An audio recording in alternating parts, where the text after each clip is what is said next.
Hey guys, just wanted to hop on here a second. I am waiting for dinner to get ready at the local Chinese restaurant. They have amazing carryout, and I thought while I was having to wait this 15-20 minutes for my food to get ready, that I would talk about something that has been on my mind here recently. Before we do that, if you have not subscribed or followed, whatever it is, this will probably appear on YouTube as well. So whatever social media outlet that you're viewing this on, please take the opportunity to follow, like, please comment, and if you know someone who may be blessed by the content, please give it a share with that person. We got this whole lighting thing going on here, but I guess that'll be all right. It's since COVID, it's been a very prominent kind of a slogan or a term that people are throwing around about don't go to church, be the church. And I've been thinking about this a lot lately as I have not only observed recent patterns of behavior in people, but even throughout the entire COVID situation. You quickly begin to realize that the people that throw out the terminology like don't go to church, be the church, I have yet to observe one of them who are actually doing things that a New Testament church should do without going to church. People who oscillate from the body, people who think that, as Tom T. Hall said, that them and Jesus have their own thing going and they don't need anybody to tell them what it's all about.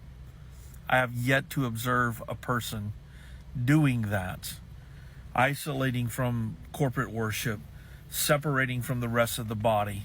I've yet to see one person do that and do what the New Testament says that a church ought to do and what a church ought to be.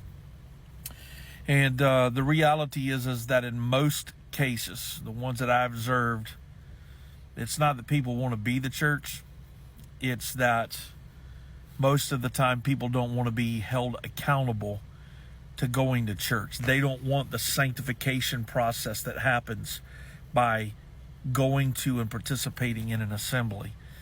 And I preached today from Hebrews 10:19 to 25 on the role that corporate worship plays in personal sanctification.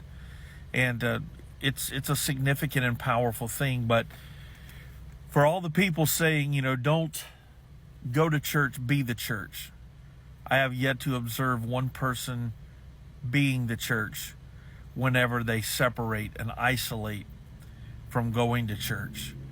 They're not discipling anyone. They're not feeding the poor.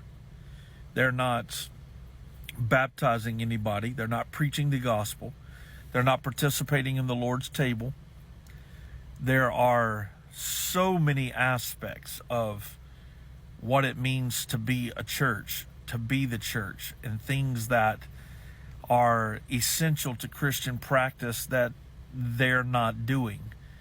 It really isn't about, in almost every case, it is not about being the church, because when they stop going to church, they're not doing the things that they expect churches to do. You see the post all the time from people who don't go to church, but they have all these expectations and rules for people who do go to church for them to live up to.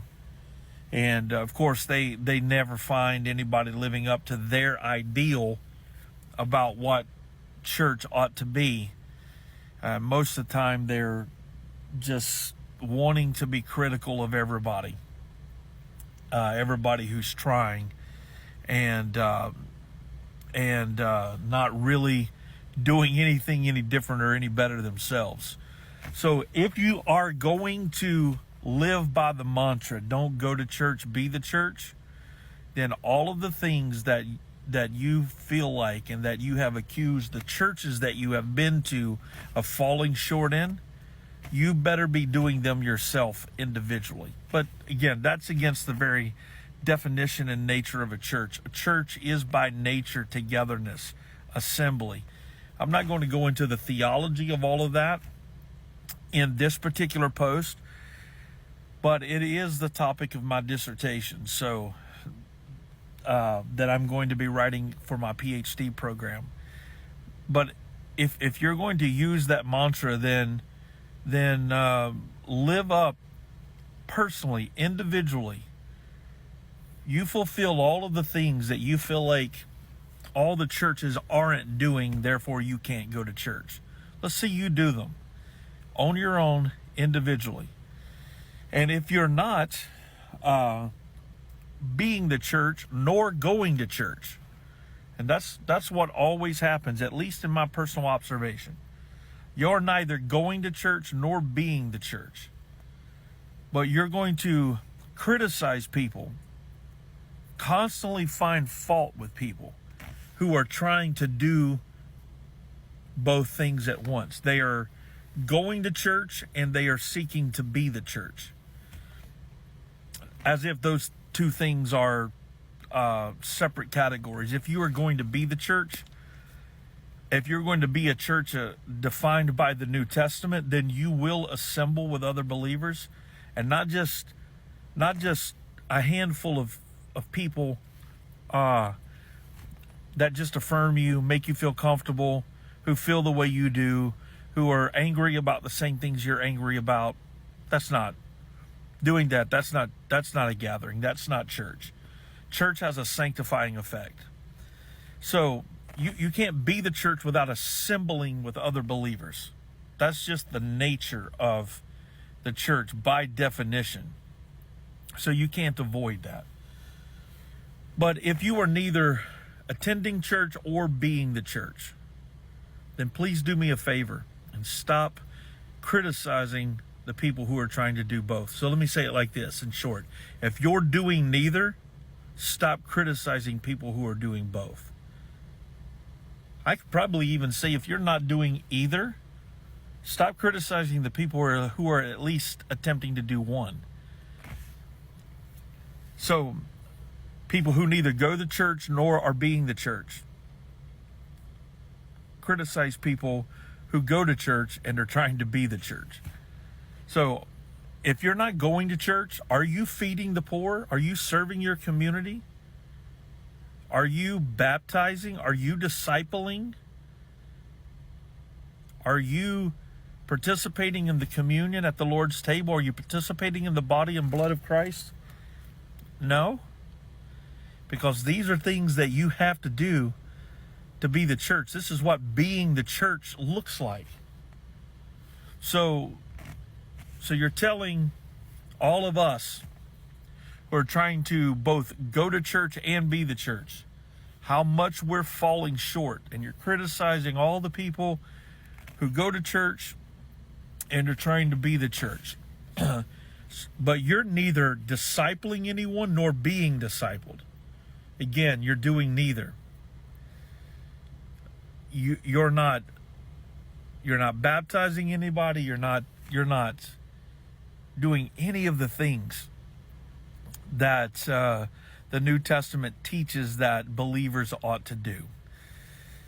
So I guess that's my little rant for this evening. But the will of God is that believers come together in assembly. Just a short little one line here. 1 Corinthians 11. Here's what church looks like. When therefore you come together into one place. When therefore you come together into one place. Hebrews 10:25. Do not forsake synagoguing. Do not forsake the synagoguing of yourselves together. Coming together in one place at one time as believers to pray, to worship, to exhort, to communicate with one another. This is how the sanctification of the Spirit works. Quit isolating. Go to synagogue. Go to the congregation. Go to the assembly. All right. Have a great night, guys. God bless.